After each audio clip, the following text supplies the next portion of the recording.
1913 October മാസം ഷിംലയിലെ railway ബോർഡിന്റെ assistant സെക്രട്ടറിയായി ബ്രിട്ടീഷ് റെയിൽവേ ഉദ്യോഗസ്ഥനായ വിക്ടർ ബെയ്ലി നിയമിതനാകുന്നു. പ്രകൃതി ഭംഗി കൊണ്ട് വളരെ മനോഹരമായ ഷിംല എന്ന സ്ഥലം ബെയ്ലിക്കും ബെയ്ലിയുടെ ഭാര്യയ്ക്കും വളരെയധികം ഇഷ്ടപ്പെടുന്നു. കൂടാതെ അവരുടെ മനസ്സിന് ഏറ്റവും ഇണങ്ങിയതും എല്ലാവിധ സൗകര്യങ്ങളുമുള്ള ഒരു മാൻഷൻ അവർക്ക് താമസത്തിനായി ലഭിക്കുകയും ചെയ്തു. എന്നാൽ തങ്ങളെ ഭയപ്പെടുത്തുവാനും അതുപോലെ തന്നെ അപകടപ്പെടുത്തുവാനും കഴിയുന്ന ഒന്ന് ആ മാൻഷനിൽ ഒളിച്ചിരിപ്പുണ്ടായിരുന്നുവെന്ന് അവർ അറിഞ്ഞിരുന്നില്ല.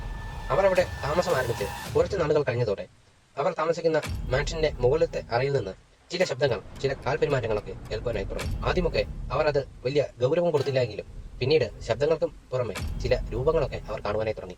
വീടിനകത്തെ ചില വസ്തുക്കൾ ഒന്നിന്റെയും സഹായം കൂടാതെ ചലിക്കുന്നതായും അവ നിലത്ത് വീണ് പൊട്ടുന്നതായും അവർക്ക് അനുഭവപ്പെടാൻ തുടങ്ങി. ഒരു പരീക്ഷണം എന്ന പോലെ ബെയ്ലി ആ മുകളിലത്തെ അറ പൂട്ടിയിടുകയും പിന്നീട് പിറ്റേ ദിവസം അവിടെ ചെന്ന് നോക്കുമ്പോൾ ആ അറയിലെ എല്ലാ വസ്തുക്കളും നിലത്ത് വീണ് പൊട്ടിയതായും ഏകദേശം അറ മുഴുവനായി നശിച്ച രൂപത്തിലാണ് കാണാൻ സാധിച്ചത്. പിന്നീട് ഒട്ടും താമസിയാതെ ബെയ്ലിയും ഭാര്യയും ആ വീട് ഉപേക്ഷിച്ച് അവർ മടങ്ങിപ്പോയി. പണ്ട് ആ മാൻഷനിൽ താമസിച്ചുകൊണ്ടിരുന്നതും പിന്നീട് ആ മാൻഷനിലെ മുകളിലത്തെ അറയിൽ ദുരൂഹ സാഹചര്യത്തിൽ മരണപ്പെട്ടതുമായ ബ്രിട്ടീഷ് ഉദ്യോഗസ്ഥനായ ക്യാപ്റ്റൻ ചാൾസ് പ്രാറ്റിന്റെ ആത്മാവ് ആ മാൻഷനിൽ ഉള്ളതായി പറയപ്പെടുന്നു. വിക്ടർ ബെയ്ലിക്ക് ശേഷം ആ മാൻഷനിൽ വളരെ കുറച്ച് ആളുകൾ മാത്രമേ താമസിച്ചിട്ടുള്ളൂ. അവർക്കൊക്കെ വളരെ പേടിപ്പെടുത്തുന്ന അമാനുഷികമായ അനുഭവങ്ങൾ ഉണ്ടായെന്ന് റിപ്പോർട്ടുകൾ ചെയ്തിട്ടുണ്ട്. അദൃശ്യമായ ചില രൂപങ്ങൾ അവരെ സ്പർശിക്കുന്നതായും രാത്രികാലങ്ങളിൽ താപനില വളരെയധികം കുറയുന്ന സമയത്ത് ചില കാൽപെരുമാറ്റങ്ങളും ചില നിഴലുകളും രൂപങ്ങളും ഒക്കെ അവർ കണ്ടതായി പറയപ്പെടുന്നു.